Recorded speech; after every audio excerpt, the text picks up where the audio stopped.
Tonight's lecture on the sun was subtitled From Egoism to Vitality.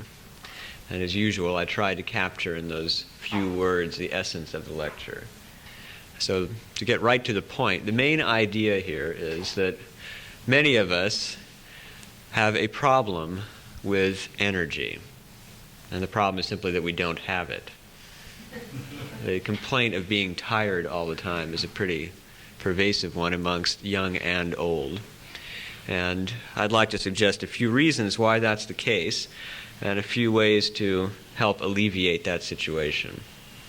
And of course, on the way, we'll talk about all sorts of other things.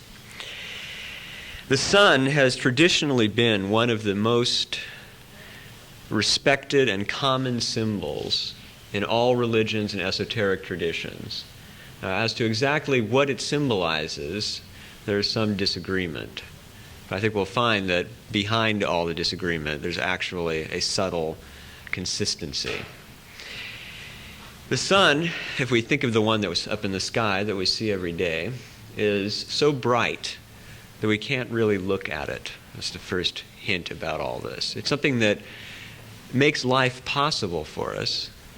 It's what, in fact, in a certain sense, gave us our bodies, in the sense that this solar system is a product of the explosion of the sun, or at least of its gases congealing into matter.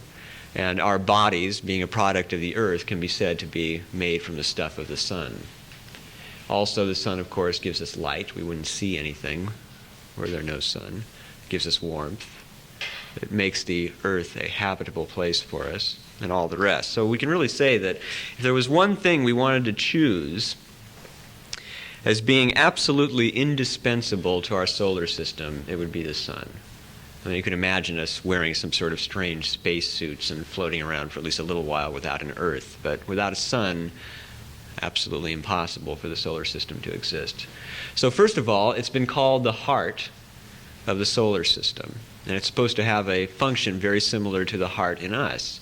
Now, the heart in us circulates blood, keeps everything refreshed, growing. And in a sense, sunlight is like the blood of the solar system.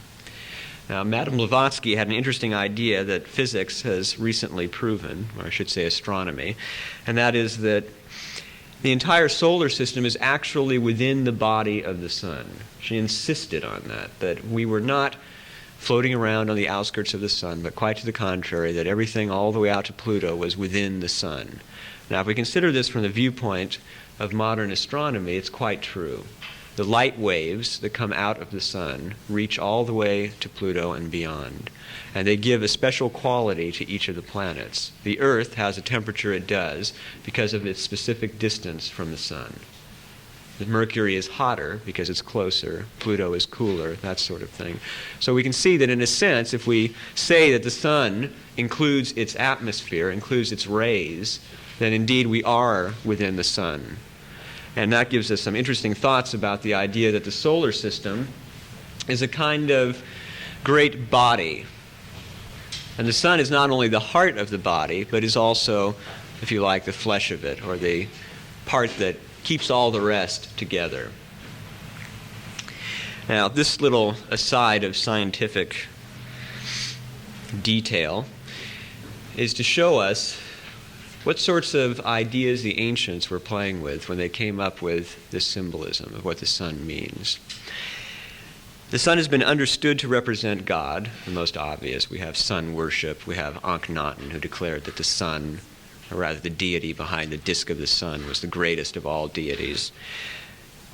And we have the fact that the sun is a peculiarly good symbol for God. Because first of all, we can't look at the sun. We're aware that it's there. We feel it. We sometimes catch glimpses. But if we look straight at it, it burns us away.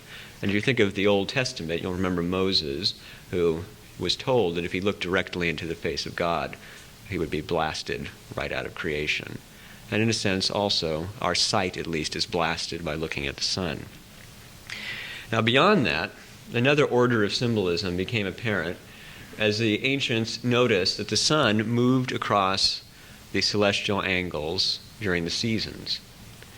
In a sense, then, the sun was crucified on the cross of the seasons. the equinoxes and solstice points. So now we see that there's another level of interpretation here. And that level of interpretation is that the sun is the spirit, or is the essential self in all of us. And then, of course, there's really no contradiction between the idea that the sun is a symbol of God and also a symbol of spirit, because, as most mystics will report, the difference between spirit and deity is so tenuous it can hardly be distinguished. So we have the sun, the symbol of ourselves, crucified in the seasons. Winter, summer, getting warmer, all is change, cooler. Now, what can that tell us about our own experience? Let's go a little bit more deeply into the symbolism. Consider, first of all, that we can't look at the spirit within ourselves. In fact, it's very vague to use the term spirit at all, just as using the word God is very vague. Each of us probably has our own conception of what that means. Some of us picture a certain kind of creature or a certain feeling. There's all sorts of different approaches to exactly what this God is. We all have personal relationships to that idea. And the same thing is true of spirit. Now, we may have studied theosophy and have a very developed idea of 7 levels of spirit and the way that functions. On the other hand, we may have a simple idea that there's this vital life principle, and we call that spirit. On the other hand, we may picture a kind of ghostly figure and think that that's spirit. Each of us, again, has our own conception of this. Yet, the beauty of it is that whatever the conception, it, like the sun, cannot be directly grasped. It cannot be looked at. It's blinding. Whenever we get a contact with that something within ourselves that we consider spiritual, it's so electrifying that in a sense it repulses us. We're thrown away from it. And the process of spiritual development is, in a sense, becoming acclimatized to the spirit. It's rising up, having a contact with it, falling away, rising up again, and each time becoming closer, staying with it longer, that sort of approach. Also, we can understand that, like the sun, the spirit is the source of all life in us, of all light, consciousness, understanding, and warmth or love. Our language works nicely that way. We can say about someone that we feel warmly toward them, and we convey the idea of love. We can say that we've seen the light, and we convey the idea of consciousness, of understanding. And again, light and warmth are symbols of the sun. And then, of course, if we add the level of sun as deity, we can suggest that all true understanding, all true love, is from the source of the divine. That therefore the spiritual is a vessel of these divine energies. But we've got the sun, we've got this strange, luminous, ungraspable part of ourselves that makes us alive. And it's crucified. It's in this world. It's very confused. It changes ceaselessly, or at least it appears to. Our relationship to it does. And beyond that, if any of you have contacted these sensations, you've seen the tremendous energy in them. A meditator, for example, who has a particular kind of experience, perhaps what might be called an experience of satori, comes out of that with a tremendous vitality, is so awake, so alert, that all the rest of the kinds of consciousness the meditator is accustomed to seem like sleep, like dreams. And the great goal is to keep that alertness, to stay that awake. And yet the energy subsides. We fall back into sleepiness. We become duller. We lack that energy. Why? Well, what I'm going to suggest is that the answer is egoism, and I'll define that a little bit. And in a sense, it's the entanglement in those 4 quarters of the celestial angles.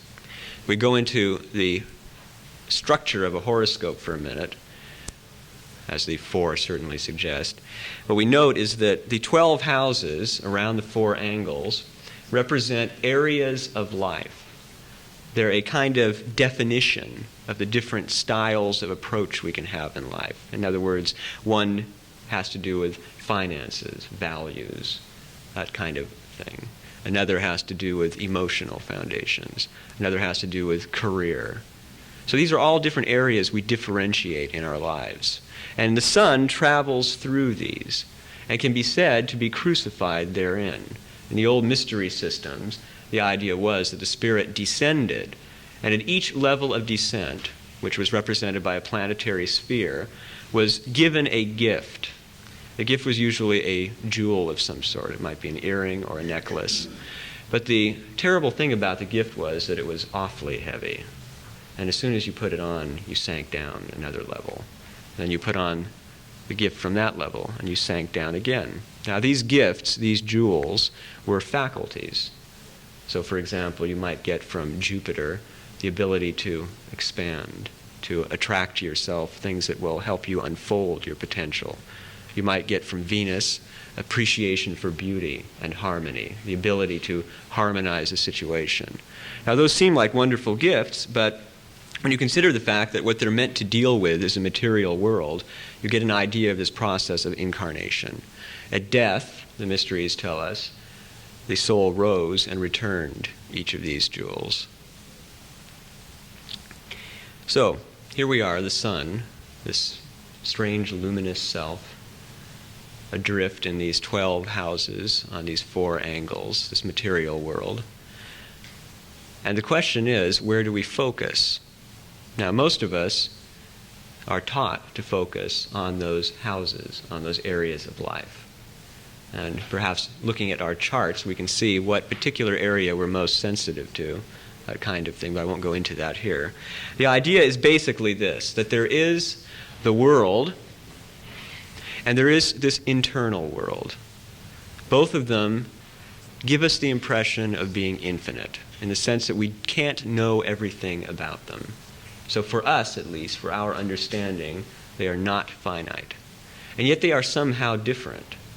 I can point to a chair, and we can all agree that this chair is where I say it is, and it's a certain color, and it has a certain shape and all that. It has a kind of objective reality. And we could perhaps, if we were really slow about it and thorough, go through all the different things in the world and measure them and convince ourselves that we can all agree on them. And then you see we have a whole nother set of experiences that are internal, and perhaps we could agree on them too. We could say, as we often do when we first become friendly with people, I really don't like this. How about you? And if they say, well, I don't like it either, then we think, oh boy, this may work, we're compatible. What about that? Do you like that? Well, not really. Great, I don't like it either. That sort of approach. But this is internal world now. We can't see those likes or dislikes. They simply exist. And they also are infinite. Just as it would really be impossible for us to catalog everything in the universe and share our perception of it, it is impossible for us to share everything within our internal universe. We could never say to someone everything that we feel. We could never capture it in words. Now we have some very simple problems dealing with life, and that is we have to eat, we have to have shelter, and that brings a certain kind of focus into life. And the focus is getting food and getting shelter. In other words, the focus is on the world out there. It's on those 12 houses, those areas of life. And we can become absolutely fascinated with them. They're just full of obsessive potential. We really dig in and we go deeper and deeper into this stuff. And sometimes if we go deep enough, it begins to seem a little tenuous. And people who find that out are often either mystics or insane. There's not that big a difference in the sense that both understand that the world isn't as it appears to be. In our culture, we don't do a lot to remind people of the other side. Other cultures, while admitting that it's necessary to go after a place to live and something to eat, always make sure, or at least attempt to make sure, that there's some emphasis on this inner world. And this can be anything from the wonderful Arabic custom of always prefacing a statement with, if Allah is willing, which can lead to all sorts of wonderful trouble when you try to get something on a certain day from an Arab merchant, because it's only if Allah is willing that you will get it, and Allah may not be willing a certain day. In India, we have housewives of the Brahmin sect who do housework but in a way very different from the way that most Westerners do housework. And that is that ritual is very much a part of it. Each gesture has a certain kind of intent to it. Part of the work is to make the house an appropriate place for spiritual presence, so that certain kinds of drawings are made, certain kinds of actions are done to placate spirits, to placate the gods, ritualistic kinds of things. And this brings, again, religion. It brings in the inner world, those feelings. Our culture is quite obsessed with the outer world. I think it's rather obvious. And so we have to sometimes remind ourselves that there is this whole other side of things. When we become too fascinated with the outer world, we begin to identify ourselves with aspects of it. So, for example, we may find that we're very successful at earning our bread, and we really dig ourselves into that and begin to identify ourselves with it. So our identity actually becomes our job or our career. Someone says, well, how do you do? What do you do? And our immediate answer is, well, I'm a lawyer, or I'm this, or I'm that. And we think in a sense that we're defining ourselves with that. And if we go to the next step, we say, and I like football, and I like Japanese food, but I don't like Thai food, and that sort of thing. And this is defining us. Of course, it's absolutely ridiculous. We could never put what we are into words. But we forget that very often. We focus on these areas of life. When that happens, we have to defend our focus. And this is where we get into trouble. It's as if we decide that a certain puppet out of a group of puppets is going to be us. And we get so heavily into this play of being the puppet that every time the puppet is threatened, we absolutely go into a panic. We do everything frantically to prevent that puppet from getting its will frustrated. It means, in other words, that we begin to spend more time on strategies of preserving our identity than we do on growing. And it becomes a terrible situation for many people, quite neurotic. If someone says something to us that casts an aspersion on our career, or if we read something in the paper that seems to, suddenly tension, stress. We feel personally threatened. Or then again, if someone is better at what we do than we are, we feel threatened. The competition leaps out at us. And again, we get this stress, tension. All of that eats up energy. It's quite that simple. No new energy is coming in. All the energy that we have at our disposal is spent on preserving a status quo. We don't look at the days as opportunities for change. We don't wake up in the morning and say, what will I be today? Which is quite a wonderful feeling. We wake up in the morning and we say, okay, I've got to do this and this and this and this. Now what we're doing when we plan out that day is we're planning out our strategy. We're Napoleon. And we're going to make sure that the cavalry is going to be right where it needs to be at just the right time. And we get this whole fortification set up. And then we spend the day hoping that it's going to work out. Now, if it works out, we've had a great day. We come home smiling and it's just been dandy. If it doesn't work out, we've had a bad day. Now you can see here right away an opportunity for nature to teach us by letting us have lots of bad days. Eventually we figure out that we must be doing something wrong. We begin to take a look at what it is. Now it's interesting that most of us, when we begin to realize that we're doing something wrong, try to adjust the strategies, the defenses. We say, okay, I didn't do that right. This time, I'll try a whole different approach. Maybe I'll be nice instead of mean in that particular situation. And if nature's really got something in mind for us and she doesn't want us to have a good day just by changing the strategy, we have another bad day. And if it goes along far enough, we decide, well, maybe I ought to just change the whole puppet, go into a different career. I mean, this is not working. This isn't my way, apparently. And we find another puppet that works out. And that, you see, is usually a positive experience. Because just in letting go of the one puppet and picking up a new one, we're letting creative energy in. The flow has started again. But then we go right back to protecting that one puppet. We become obsessed with it. And once again, the energy flow clamps down. Now, if you consider a child, amazing creatures. There was one at the last lecture who I wish was here now. It was really a source of inspiration. A child has such a tremendous amount of energy that any adult who's been around one for more than an hour or two alone will readily attest to this kind of nuclear fusion that happens in a child. They are constantly doing something. Their curiosity is rapacious.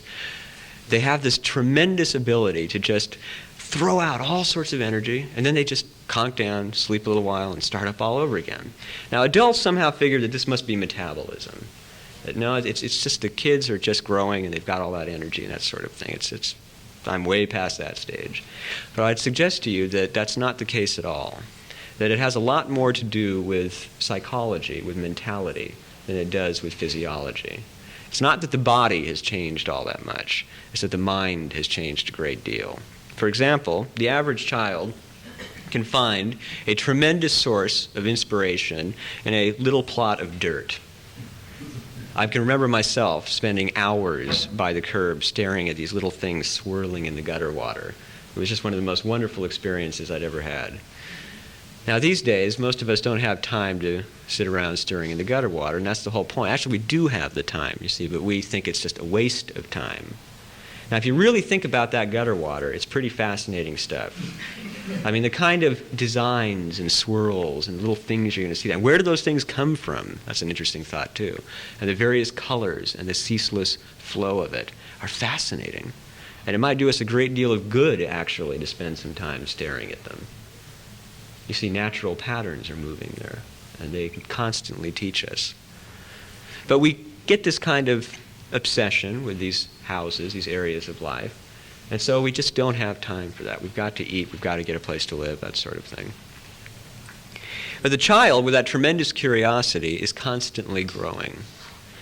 And every time the child discovers something, there's a spark of energy. Every time the child does something new, again, energy flows. And children are constantly attempting to do new things. They're constantly attempting to understand new things. Now, one of the great pieces of advice given to us by the philosophers of old was that you should try and learn something new every day. Just that simple. And of course, if we're greedy, we learn 10 or 100 new things a day, and then we start to approach a child's level of experience. But the beauty of that little bit of advice is not that it turns us into wonderful, wise, old people eventually. You see, the secret is that that's part of the alchemical work. That's part of the philosopher's stone. That's part of that eternal youth. Bit of an exaggeration. In a way, perhaps not, depending on how far we take it. That's part of the life force in us. Every time we have that bit of understanding, every time we go out into the world seeking instead of defending, we bring a little bit more energy into our lives. We begin to open up a little bit more. So, in essence, once again, egoism is a great swallower of energy. The more well-defined our ego, the less energy we actually have. And in fact, if you've ever met really egotistical people, I'm sure we've all had the pleasure, they are absolutely like sledgehammers in their ability to do things. And the reason for that is that there's all that concentrated weight there. And yet the interesting thing about it is that they tend not to be the happiest people that we meet. And beyond that, they don't seem to be terribly energetic either. They've got that weight like lead dropping. But there isn't this kind of amazing vitality that we can see with people who are interested in constantly learning.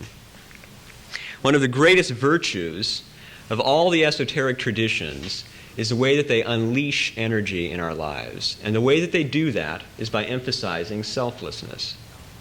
You will find in all the traditions this constant attitude, this constant command that the worst of all obstacles to the spiritual path is self-conceit, egotism, self-obsession. These are the things that prevent us from actually progressing. Now, one of the difficulties with that situation is that many of us are so entrenched in egoism that we find it very hard to imagine what it means not to be centered on ourselves. In other words, how can we not be concerned with our bills and our jobs and all that? I mean, we've got to take care of that. If we don't, who will? That sort of situation. So it needs a little explanation. The idea isn't that we go off to the Himalayas and sit on a mountain up there, and that way we don't have to worry about our bills and we can be constantly in contemplation. The idea is detachment, is relaxing away from those situations. You see, usually when we have to take care of our bills, for example, it takes us a certain amount of time. And then we're through taking care of our bills. If we had detachment, that little space of time would not bleed over at all. Unfortunately, most of us take the bills with us for about a week. We worry about them before we do it, we worry about them after we do it, and all of a sudden, those bills are very large, are looming over us all the time. There's a wonderful Zen story that I think illustrates this very well. That has two monks walking in a rainstorm, and they come to a very swollen river. And standing at the river is a courtesan, and she, of course, can't get across. And one of the monks picks her up and puts her on his back, and he starts to cross the river. Well, the second monk is absolutely horrified. Monks are not supposed to touch women, let alone courtesans, and it's just an incredible breach of law. They get across the other side, and the first monk puts down the courtesan, and they walk along. An hour passes, 2 hours pass, and finally the second monk turns to the first and says, "How could you have picked up that woman back there at the river?" The first monk turns and looks at him and says, "Well, I put her down at the other side of the river. Apparently you have not." Now, most of us don't put our bills down on the other side of the river. We carry them along with us a good way down the road. So you see that when we discuss this question of egoism, what we're really discussing is a kind of wry awareness, very much akin to a sense of humor. For example, if we can laugh at ourselves, then we're pretty much detached from those aspects. If we can, for instance, laugh at something really hideous that happened to us, that had to do with our career or something like that, and see it with objective eyes and find it funny, we've gone a great way toward freeing ourselves from that kind of egoistic clench. In other words, what we need to realize is that we are infinite creatures. And the proofs of that are very simple. I give you a lovely, dry, logical one, which is that thought is infinite, for the very reason that each time we try to sum it up, we have to take another thought to sum up what we just summed up. It's one of those things that just keeps going on infinitely. Now, if you want to be a little less logical about it, just think a while about memories. Let a few drift through your mind. And then think a little bit about emotions, and let a few of those drift by. And then think a little bit about desires, things that you might want to see or read or do, and let those float by. Now, in just a couple seconds, you're able to summon up all kinds of things. And of course, if you think about it, you can do that on and on and on and on. One leads to another. There's just an infinite world in there.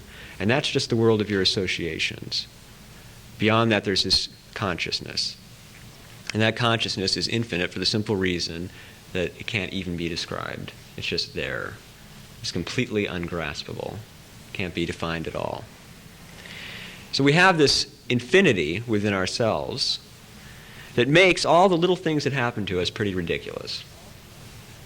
Now, if you want to drag into it a thought that's a little bit more somber, or if you want perhaps to say that there is no infinity within us, that there is no spirit or soul or any of that stuff, and there are some psychologists who will argue that something very strange that I have yet to understand completely, but I will at least share with you, and that is the idea that we have the sensation of consciousness, but we're not really conscious.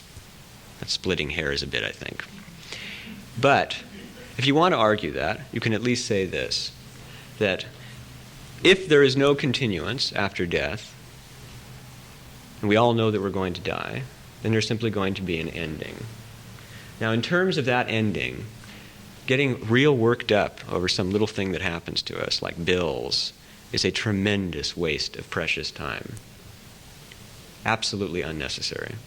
On the other hand, if we are infinite, if we do have a kind of eternity within us, if this world is a dream, then all the more reason.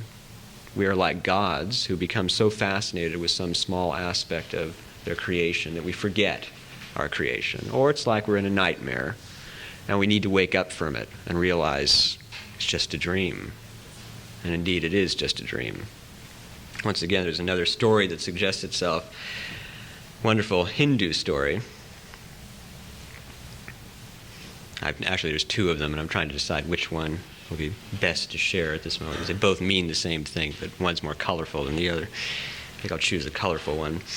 The idea is that a sage comes to Rama and says, how can it be that spirits, that souls incarnating into the physical world, forget what they are? And Rama says, you've asked a very difficult question. And the sage insists. He wants to know. Well, Rama sighs and says, get me a drink of water. When you come back, I will tell you. So the sage walks across a field where he hears running water. He goes down to the river and he gets a cupful. And he notices that there's a hut over on the other side. He hears a bit of commotion there and he's curious about it. So he just sort of wanders over to the hut and he knocks on the door. And this ravishingly beautiful woman answers the door. He looks into her eyes and he's instantly in love. And she looks into his eyes and is also in love.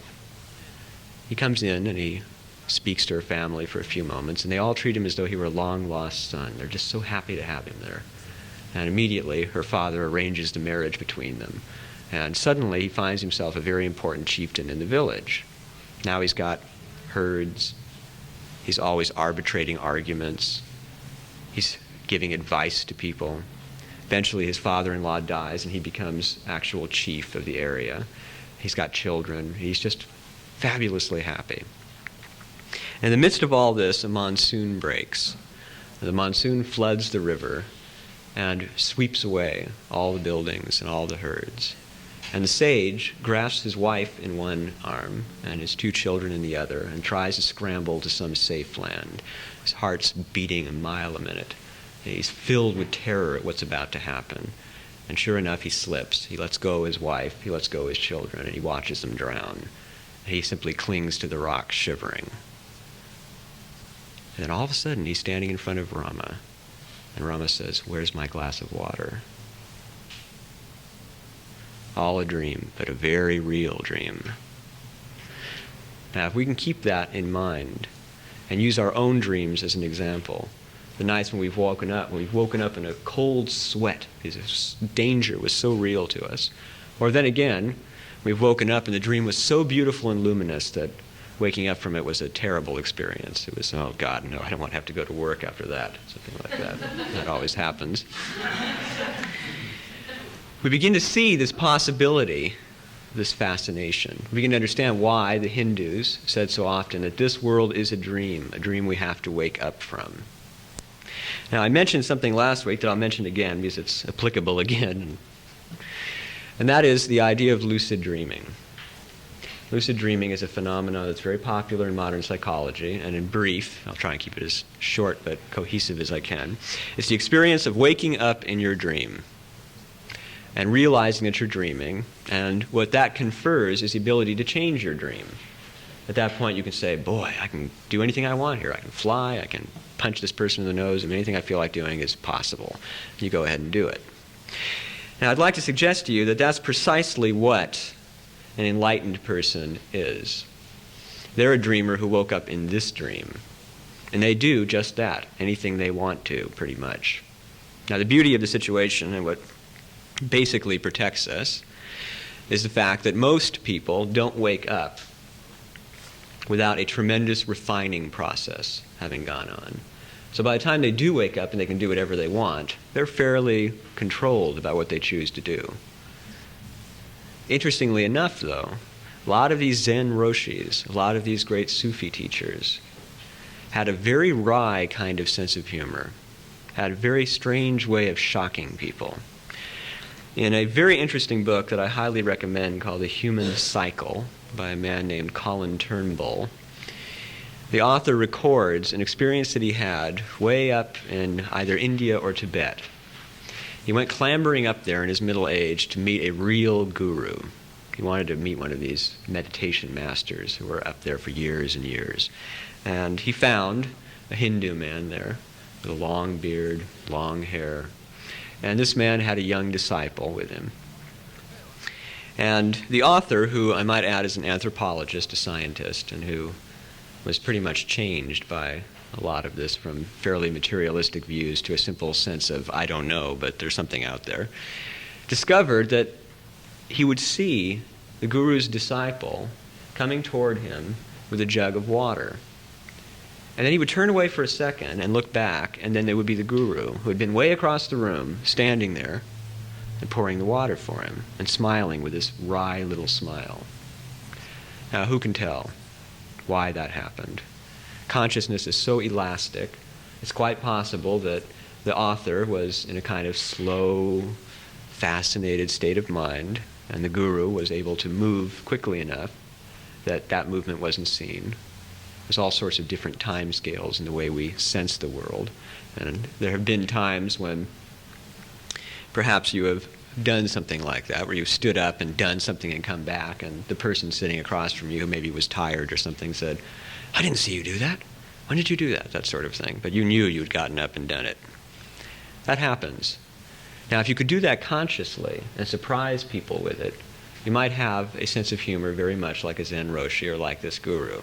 You'd have a lot of fun disconcerting the sleepers, doing little things that just don't make sense. Those little miraculous things that Hindu fakirs like to do, for example, just to throw you a little bit off balance. Another thing that happens is some of us have had the experience of just meeting somebody. We're going through a particular kind of crisis in our lives. We're walking down the street or we're standing in a certain place, and a perfect stranger walks over and starts to talk to us about the weather or something, and next thing we know, they're telling us something that is essentially important to what we're experiencing, and we're absolutely stunned by it, and we kind of smile and say, boy, your timing was just great, I'm glad you said that, and perhaps they smile and say, my timing's always great, and then they just leave and we don't see them again. There again is that kind of situation. These are people who are awake.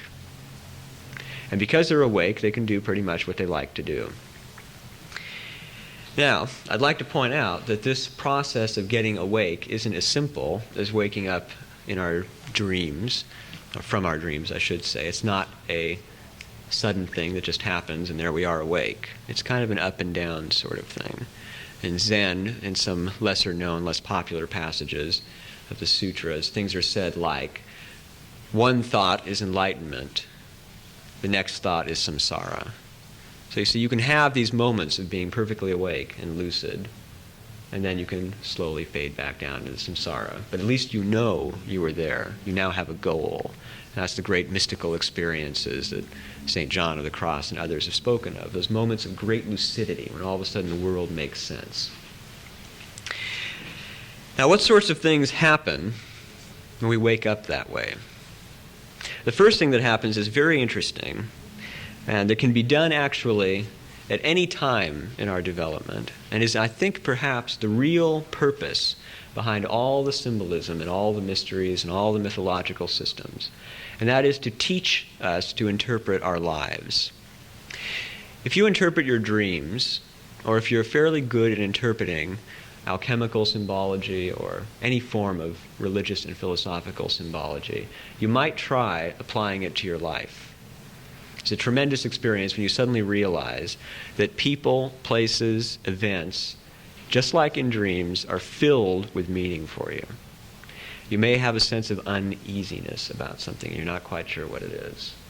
And you may write something about it. Perhaps you've got a few moments off at work. And a moment later, up pops somebody, and they begin to talk to you, and perhaps you don't like them very much or something. There's something about them that just doesn't appeal. And they have this interaction with you, and they leave. And you're even more bugged now. You just can't quite sense what it is. Now, you can go home and say, oh, this obnoxious person came in and I was already in a bad mood and got me in a worse mood, and leave it at that, which is like saying I had a bad dream and leaving it at that, perhaps describing a little bit of the dream. Or you can go a step further, as you would if you were actually interpreting a dream, and you can say, all right, let's see what this person has to say to me. The fact that I really don't like them is a big cue right away. If I don't like them, chances are it's because they represent something in me I don't like about myself. That is almost every time the case. And if you can think of the person you dislike the most and find yourself in them, you will have had a very valuable experience. And I guarantee you that lurking somewhere in that obnoxious person is yourself, mirroring out at you. And it can be quite an experience discovering it. But you may find, and I suggest you will find if you're patient, it's not really an intellectual process, it's just a process of understanding, that that person who came in at that moment has got all the answers right there. They explain what's not going right. They mirror back at you some part of yourself that you're just not seeing clearly. It's a really wonderful thing the way that works. If you took all of your friends and acquaintances, in a sense, you would have this wonderful kind of mixture of mandala and mirror that would give you quite a sense of who you are. You would discover that some represented the very best about yourself, and some represented the very worst. There were a whole lot in between. And that in a sense, this mosaic of friends, all put together, is you in the outside world. You've attracted these people to you. And it can be a tremendous experience, for example, watching when you feel particularly affectionate or taken by one of these people, or on the other hand, when you feel particularly annoyed by them. Because chances are that what's happening there is it's that same part of you that you're beginning to have either a better relationship with or some conflict with. So you see, if we begin to interpret life as we would a dream, all of a sudden, a whole variety of things happen to us. First of all, we get all sorts of keys that help us to understand things, to correct mistakes we're making very quickly because we're alert. And then on the other hand, as it works, all of a sudden, down deep, we begin to really realize, boy, this is kind of like a dream. This is very strange. What is the difference between the dream and the reality, if I can interpret them both the same way? We're going to take a short break.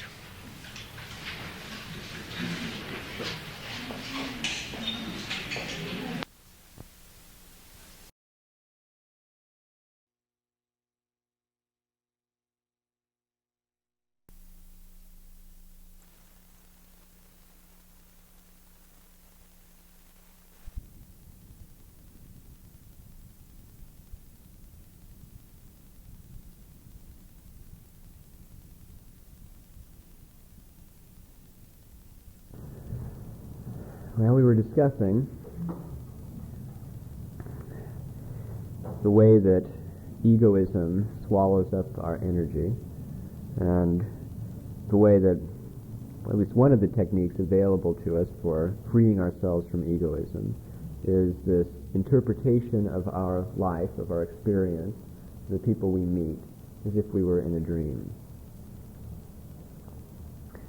It's a very effective technique, and one that I want to stress is very much aided by the tradition that we have. For instance, Mr. Hall's Secret Teachings is a kind of primer that teaches us how to interpret symbols. Interpreting symbols is a kind of altered state in itself. You can't really do it entirely with the intellect. You have to do it with the heart. You have to be open, and in a sense allow the symbol to speak to you. This is a kind of passivity in front of experience that most of us don't associate with understanding. It's very Taoist. What actually happens when we are confronted with perhaps the Rosicrucian diagram, which is one of the most confusing of all the wonderful confusing things that the esoteric tradition has provided for us, is that it will function if we approach it with real curiosity, I mean a childlike curiosity. In that sense, it reflects what we bring to it. if we come up to it, and it's going to be a test of our intellect, it's kind of an egotistical thing, and we're going to conquer this diagram and figure it out, chances are it's going to frustrate us completely. And we will either decide it is nonsense, or we will get a good lesson about approaching important things with that kind of attitude. On the other hand, if we happen to be in a really relaxed mood, we have a little bit of time, and our eye seems to stray over and catch that particular volume with that diagram. And we go and we open it up and we sit down in a comfortable place. And we think to ourselves, now what did the guy who drew this mean? Why did he draw this? Why did he do this number and that such and such? And it's helpful if we have a decent research library like the one here, or perhaps a small but decent one of our own, because then we can look up the various numbers and names and all the unfamiliar aspects and have quite an adventure chasing them down through encyclopedias and dictionaries and all sorts of books like that. What we'll discover is that if we really are curious, and if we're patient and relaxed about it, and if we're willing to approach it like a journey, we're going to have some tremendous understandings coming out of this. The way we'll do that is that first of all, we'll see a pattern. Not just the obvious pattern of the diagram, but we'll see that the particular biblical text quoted, the particular numbers used, the particular shape of the geometric in it, all are interconnected. They all mean the same thing. That's the first delight. That's only the first half. We haven't completely understood yet. The next thing that happens is we relate the diagram to our own experience. We say to ourselves, what could this mean to me? What part of my life is indicated here? Because the simple fact of the matter is that most of these Rosicrucians and others who made these kind of depictions had human lives just like our own.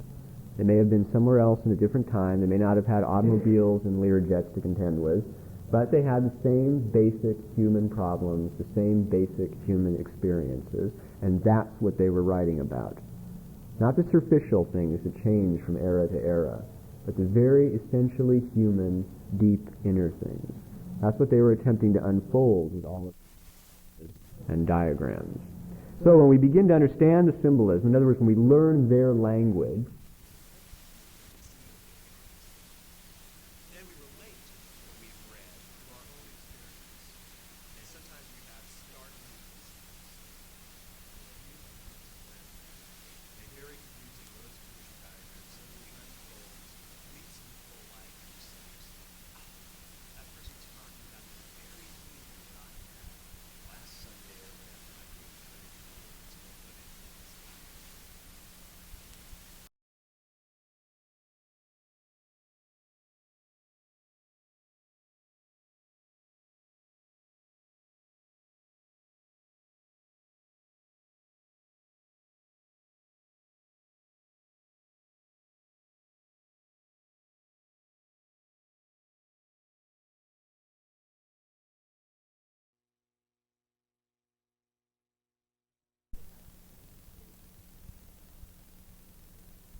all of these mandalas.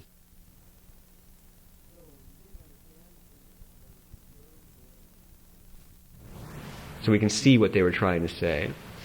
Then we relate what we have read to our own experience. And sometimes we have startling insights. One of the most beautiful things is when a very confusing Rosicrucian diagram suddenly unfolds, leaps into full light, and you say to yourself, oh, that person was talking about the very feeling that I had last Sunday or whatever, and I couldn't put it into words, and they put it into this diagram. That's what they did. And that will happen because that's exactly what it was. They had some tremendous experience that meant so much to them that they wanted to preserve it in some way. Some of them used words, some of them used drawings, all sorts of different approaches, but it was the same kind of experience. As we learn to interpret, then, these kinds of symbols, let me give you an example, just as a quick aside. The Greek myths are peculiarly rich with this kind of multi-meaning. So as an example, you have at the very beginning of the Olympian cosmology, the god Uranus or Uranos, and the goddess Gaia, the earth. And what we discover, first of all, as we go back to the Greek to find out what the names meant, because after all, Uranos is simply a Greek word, we discover it means bright sky. So we've got bright sky and we've got earth. Now, if you read one of these really old Olympian Greek cosmologies, they will give you this wonderful description about how Uranos and Gaia kind of formed together. They made love. And from that, there came a great exhalation of water. And that exhalation of water enwrapped Gaia in a kind of affectionate embrace. And it was from that exhalation, from that breath of Uranos, that all the rains came. And from all those rains came the rivers and the oceans. And from the rivers came all the plants and this sort of thing. Now, if you've studied astronomy or if you've studied geology, that's a fairly perfect description of how the earth was formed. And the fact that it was described so perfectly in this myth is pretty startling. There's a tremendous agreement there. In other words, this exhalation is the atmosphere. The atmosphere is indeed water. There's more water in it than anywhere in space. And so you see that the Greeks somehow intuitively had a sense of how all this happened. And of course they went a step further and they said such little things that don't make sense unless you realize that they saw the atmosphere as water. They say things like, "Woe to a wet soul." In other words, if you're down here, you're in trouble. And the way to get out of it is to get dry. That's the way that they put it. In other words, you've got to pull away from experience down here. You've got to move into that inner world. But at any rate, you see there are these multiple levels. You go into the names, you go into the stories, you see what they mean. For instance, in many fairy tales, there are tremendous doctrines hidden. I highly recommend anyone interested in this sort of thing a book that PRS has reprinted called The Red Book of Appin by General Ethan Allen Hitchcock, a really excellent guide to interpreting fairy tales. And it really shows you the way that these interpretations can come out of an apparently very simple child's story. Usually, for example, the hero is representative of each one of us, the reader, going through the quest of life. And all the various characters, evil and good, have to do with the various things we contend with. In many fairy tales, the bad witch is something as simple as selfishness and egoism, if you think of the way she behaves. For instance, in Snow White, she can't stand the idea that there's someone more beautiful than she is. It's a pretty good example of egotism. And then the good characters, the good fairies and that sort of thing, tend to represent virtues. And it really gives us a tremendous kind of narrative about our own experience as we attempt to regenerate ourselves spiritually. But as we learn this kind of grammar, this ability to interpret, we then apply it, perhaps first to our dreams. It's a good place to start. See what sorts of things our dreams can tell us. Now, many have trouble remembering their dreams, and it's interesting that there seems to be a relationship between a commitment to remember them and actually remembering, so that if you keep a notebook by the bed and you actually teach yourself to, despite how horribly sleepy you are, when you wake up with a dream ringing in your head, to actually write it down no matter what, and not go back to sleep until you've written it down, you'll discover that you tend to wake up with the dreams very clear in your head. And if you get real good at it, they will last with you all day, and in a sense wait for you to write them down in the evening, that kind of thing. Although it's good to write them down as early as possible. Now, one thing that you might do if you are practicing that, or if you hope to, is always write them in present tense. It has a tendency to help unfold the symbolism much better. In other words, don't say, "I went to a house." Say, "I am going to a house." It makes it much more alive. It leaps out at you that way. And it tends to be easier to interpret when you write it in present tense. So we begin by interpreting the dreams. And I'll give a couple things that I have found useful in that effort. And that is, first of all, very often when the mind will not unfold the meaning of something in a dream, you have to go with the emotions. And the way to do that is quite simple. Match emotions. So for example, maybe you're traveling down a street in some great clipper ship that's creaking along or something, and you have no idea what that clipper ship means. It just doesn't make sense. If the dream is fresh in your mind, you will have a feeling about that clipper ship. You might like it. You might be a little disgusted with it. You might feel a little irritated by it, something.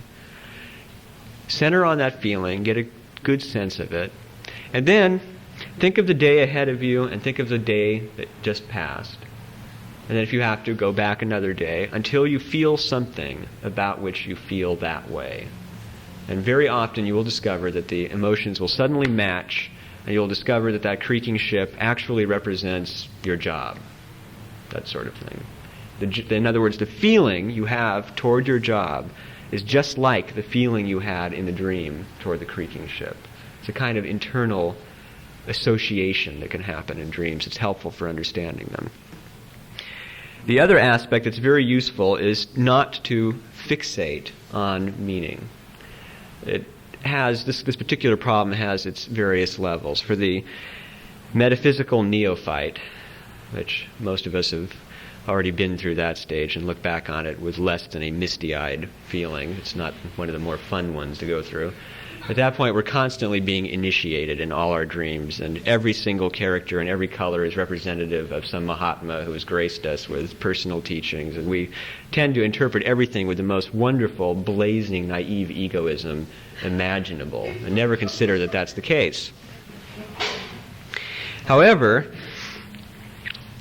we can learn a lot from doing that. And what we can learn is that there's always other meanings. Now, if you were lucky and you went through that stage, you had a friend who was a skeptic. And so you came running out of the bedroom and picked up the phone and said, I just had this tremendous dream in which such and such happened. And they tell you, oh, that's just such and such. They give you some Freudian response or something that just really ruins it for you. And you know they're wrong, but something inside just doesn't feel the same anymore. Now, the lesson there is that these dreams have many levels of meaning, and it's very simple to get lost in them. There are different kinds of dreams. A very interesting Alexandrian scholar once listed 7. I won't go into them, but they reached all the way from prophetic to just simple Freudian-type tension release dreams. Now, what we need to do is be, again, relaxed, just as we were relaxed toward the Rosicrucian diagram. Just think, well, let's see what I can figure out about this dream. Make it a game. Make it interesting. It's like being a writer and studying the plot in something you've just written, because most good writers don't know what they're writing when they do it. It just sort of comes out according to some basic plan, but there's always little things there that you don't expect. So we approach it very relaxed and see what sorts of things can be found. And we test their usefulness by whether or not they help us to understand ourselves, whether or not they help us to improve our lives, our relations with other people, if they help us to understand why we feel something toward a situation we find ourselves in that we just can't define. For instance, you don't feel good about something you have to do, but you can't put your finger on why. Very often a dream will reveal the reason why. It's kind of indirect. It slips past the logical mind and gives you a nice symbol for what's troubling you. Now, one of the experiences that people who get into dream analysis have is that very often as we begin to interpret them, we find that 2 kinds of dreams begin to pop up. Some are beautiful, very lucid kinds of dreams that are just full of wonderful spiritual sorts of things, and we think now we're really getting somewhere, and inevitably a week or so later we have some hideous, violent dream full of all sorts of weird things.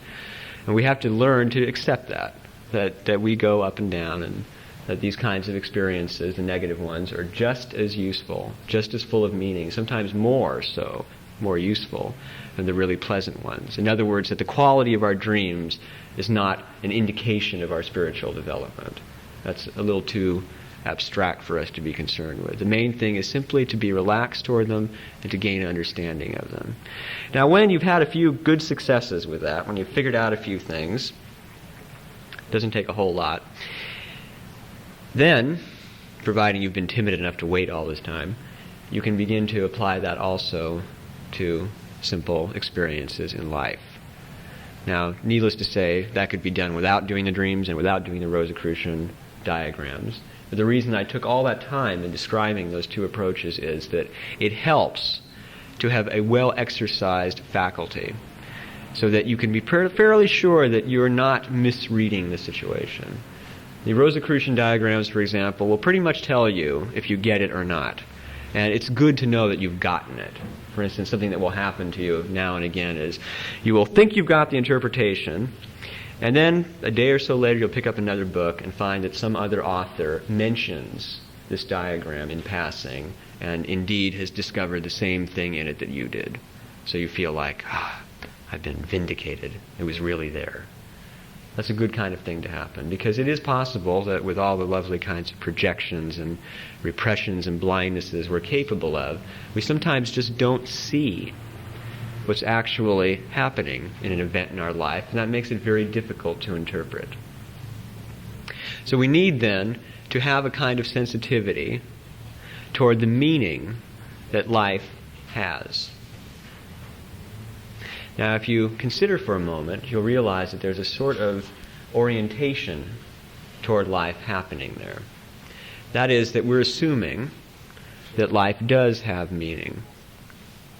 This is a kind of all or none proposition.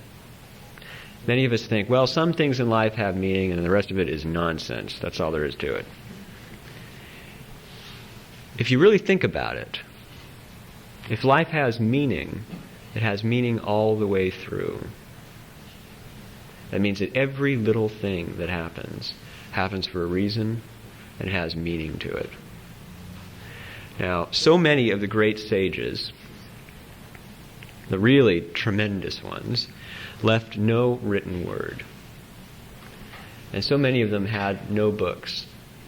Not at all. You have a really excellent example in Jesus, whose parables were always in terms of natural things around him. He wasn't quoting those who came before him, in other words. There was here and there a Talmudic quotation or that sort of thing, but they were so quintessent and juicy that they were well worth use. Now, it's an interesting fact that these individuals who didn't use books have spawned thousands of years of people writing books about what they said and thought. Just thousands of pages, millions. What did Jesus mean by all that? And they just waste tremendous amounts of trees in trying to convince us that they've understood it. Now, why is it that an individual who has not studied all that stuff is able to say things so profound, have so deep a penetration of understanding into this world, that he or she can keep all these other people busy for decades and centuries writing about what they said? Very simple reason. Because they were seeing the meaning in the world, in every small thing that happened. Jesus was able to look at a leaf and find a whole doctrine in it. Similarly, the Buddha was able to look at something that just happened to pass by him, and there was the perfect illustration. He saw the meaning there. The Sufis have a wonderful saying, which is that every sound praises Allah. Now, if you consider that for a minute, besides being a wonderful, mystical, sort of rapturous statement, it means that that terrible droning sound of the gardener using the blower on the leaves downstairs is praising God. And the sound of the sirens whizzing by when you're trying to get some sleep is like a song of praise to God. Now, part of what that means is that to that particular Sufi who mouthed those words,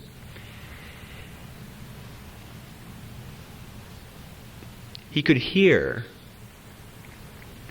what the lesson was, what the meaning was. In other words, he didn't simply hear the siren and think, how annoying, it's interrupting my sleep. Perhaps if he had heard a siren, he would have heard that there was mercy involved there. There was self-sacrifice in an attempt to help others. There was a love for fellow human beings. That there was a person who had invented that siren to safeguard others, knowing the kinds of dangers they faced in emergency duty. You would see all sorts of other things there, and that's just on one little level. And then going a step further, would perhaps realize that since this whole world is kind of a common matter, everything in it affects everything else, that siren was just as pure, just as pristine an expression of the deity as he himself was. It had just as much right to exist. It was just as beautiful, just as perfect in its own way, just as much a vessel of divine force. So these great sages, the very greatest of them, were able to simply look around them. They didn't need the books. The whole world was the book. They simply read what was in front of them. And beyond that, they had a certain kind of faith that's really very wonderful, which is they knew that what they needed would be in front of them. They didn't get all tensed up about it and think, I know I'm missing something. There's got to be some guy over in Tibet who's got the answer. If I could just get over there, then I'd have... No, they thought, if I need it, it's here. The world is essentially a place of love and of mercy. And everything I need at any moment is with me at that moment. Now, when you realize that, you can put to rest one of the strongest of all the egoistic urges, and that is the urge to seek. Now, what I mean by that is not the seeking of the mystic, which is just a simple kind of openness. That kind of seeking is just a patient, loving desire to understand or to help, those sorts of things. I'm talking about seeking. Boy, going out there and really turning things over to find the answer with a capital A and underlined. That is a very, very energy-sapping activity. And the great beauty of it is, the great irony, that usually we find what we were looking for right back where we started. The Sufis have a tremendous delight, for example, in dealing with young Westerners who sell everything they own and fly to the Arabic countries looking for a Sufi teacher. The Sufis then pass them around for about 6 months, from one teacher to another. Usually they miss the teachers, and even if they do find them, they have a 5-minute audience, and that's it. And the idea is to really exhaust that seeking urge, get it so they don't want to seek anymore at all. And then finally, after they think they're properly exhausted, they send them back to the original Sufi they met in the first place, who they may not even recognize as such. And that Sufi says, now we're ready to accept you. Go home and right down the block from where you live, there's a Mr. So-and-so, this is his phone number, and he'll teach you. And you discover that he was there all the time, but you were so busy seeking that you just weren't aware of it. Had no idea. So, this kind of approach of wanting to understand what life is telling you is really a trust in the idea that life has meaning, that it's purposeful, and again, that it's merciful and loving. Now, an interesting aspect of it is that we're not actually going out there and wresting the meaning out of life. That's not the case. We're waking up. We're becoming a little more alert. The work is not because the meaning is obscure in the world. It's not because it's so hard to dig it out of appearances. It's because we're so sleepy in general that it's very hard for us to see it. If you've ever been really tired and in a situation you couldn't get out of, and you listen to someone speaking, and all the words completely lost meaning. You just heard this kind of yammering drone going on for a little while, and you just had no idea what it was. It wasn't because the speaker was speaking poorly, because you were so sleepy that you could no longer be alert to the words that were spoken. And that's the position that most of us are in. Now, where does this take us? We've discussed this whole process of moving from egoism to vitality. And now let's pretend that we've got all that vitality. We're just bundles of energy all of a sudden. What do we do with it, becomes the question. What is that energy there for? Why do we draw on it? Now, some individuals have suggested that the height of human activity is creativity.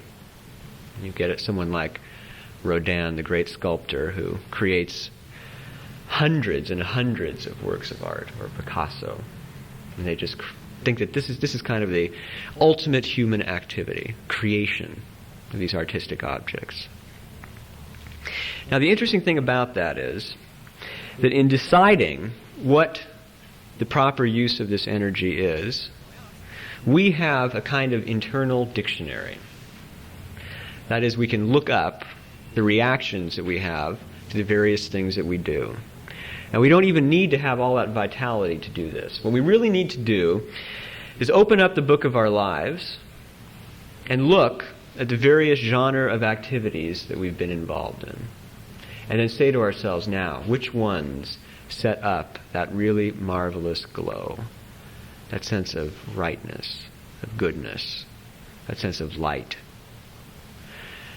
Now, I suggest to you that you will find that the ones that really did that were not great creative acts or business coups or some brilliant thing that was said and then applauded. Not at all. The things that really leave those marks are acts of kindness, but really sincere acts of kindness. A situation when you're confronted with someone who is suffering or is in trouble, and for absolutely no reason other than the fact that you feel for them, you go and you help them. And you happen to say the right thing, you do the right thing, and there's a tremendous rapport established there. And you feel that you've really helped that person. Now, an interesting thing about that feeling is that if you really examine it, you won't feel like you've helped that person. You'll feel something a bit more subtle. And what you'll feel is the sense of having, for a moment, been an instrument of the mercy and of the love of the whole world. It was like at that moment, you were being the whole world helping this person. You were showing them that there is goodness in the world, there is care, there is love. And at that moment, you didn't feel like yourself doing this. You didn't go out there and kind of straighten out your collar and think to yourself, boy, I'm a marvelous person for doing this. If you did that, you weren't very sincere about it. But if you were sincerely trying to help and there was nothing in it for you, there's a kind of wonderful, selfless love that happens there. Part of that feeling comes from a perception that happens at that moment. And that perception is that that other person is very much you. That person's suffering is like you suffering. And then again, if you have ever been aided in your life by someone who did the right thing or said the right thing for no apparent reason, as we said before, just a stranger, you have perhaps had a sense that there was a kind of destiny in that meeting, as if the whole world had gotten together at that point and expressed itself to you. Well, you will feel that you have just done that to somebody. And you will also realize that you haven't the intellect or the force to have rigged that one up, to have made it part of your strategy. That just happened. It was one of those beautiful moments of harmony that sometimes happen. Now, those moments can happen a lot more often. There's plenty of suffering around. We see it around us all the time. A kind word, a kind action is always needed. So actually, what I'm suggesting to you is that when you open up that book of your life, see what are the really deep satisfactions in it. See what brings peace into your heart. See what brings a kind of glow into your experience of the world. And again, I suggest to you that it will be moments when we express that kind of selfless love towards others, in whatever form it happens to take. Now there's the vitality. There's what the vitality is for. Gandhi, who has become a popular symbol of that kind of self-sacrifice and mercy, was fond of saying that he had all this tremendous energy. And he hastened to add that the reason he had all that energy, the reason why, for example, when he was 70 years old, he slept about 3 or 4 hours and spent the rest of the time either writing letters to people who had written him, or having conferences of various sorts, or walking off to do something. The reason that he had all that energy was because he was constantly helping other people. Everything he did was somehow bound up with that. He always tried to put the welfare of others before his own welfare. And because of that, these tremendous amounts of energy were unleashed. He was able to accomplish far more than the average person is. That kind of dedication to helping other people puts us in touch with the fountain or the root of our very being.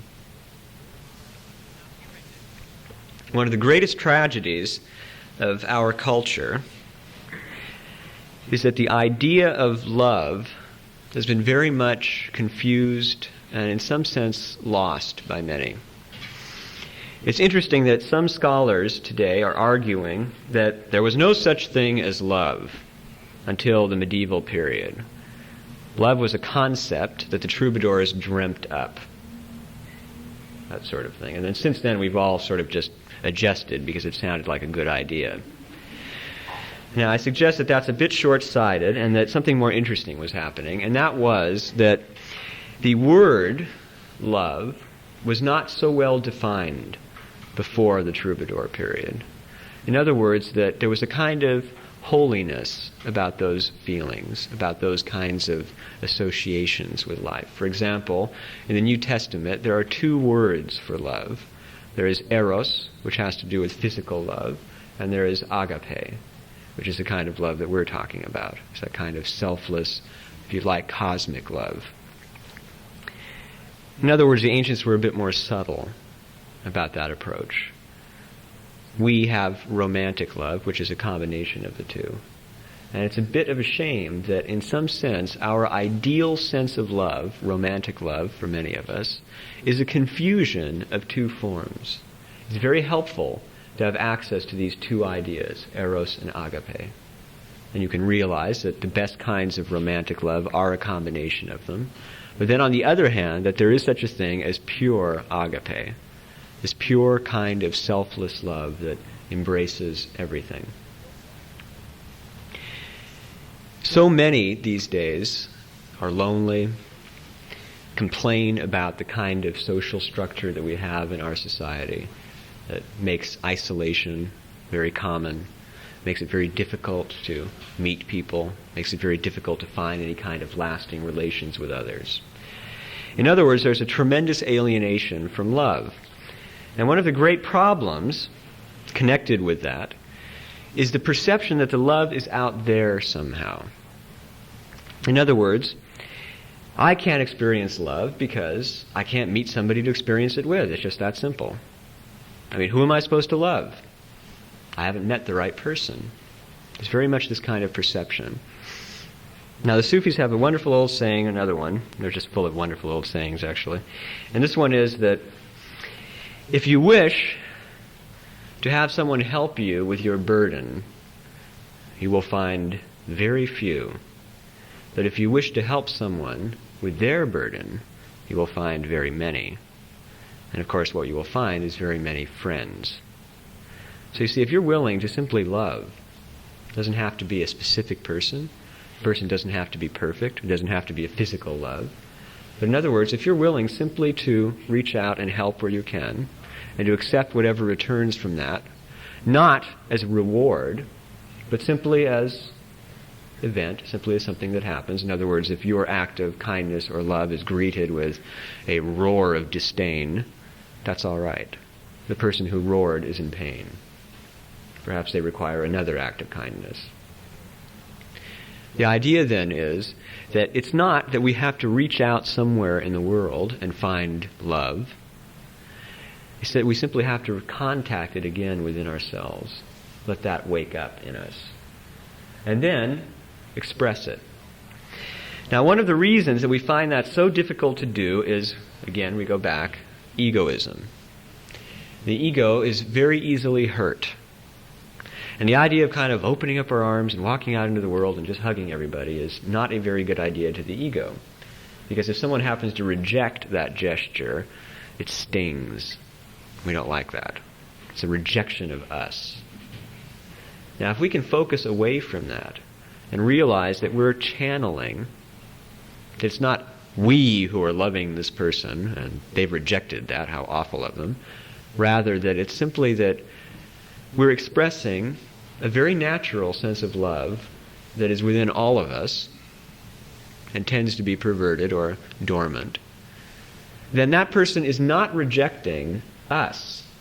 That person is rejecting love. There may be very many reasons for that. We may remind them of a brother-in-law they don't like very much. They may be in a bad mood that day. There's all sorts of different reasons. But the point is that we need to perceive this act of opening to others, of loving them, as not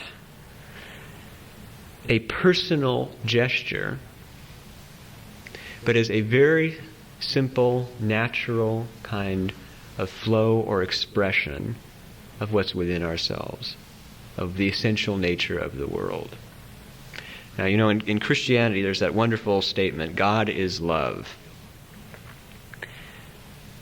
Very confusing, if you really begin to think about it.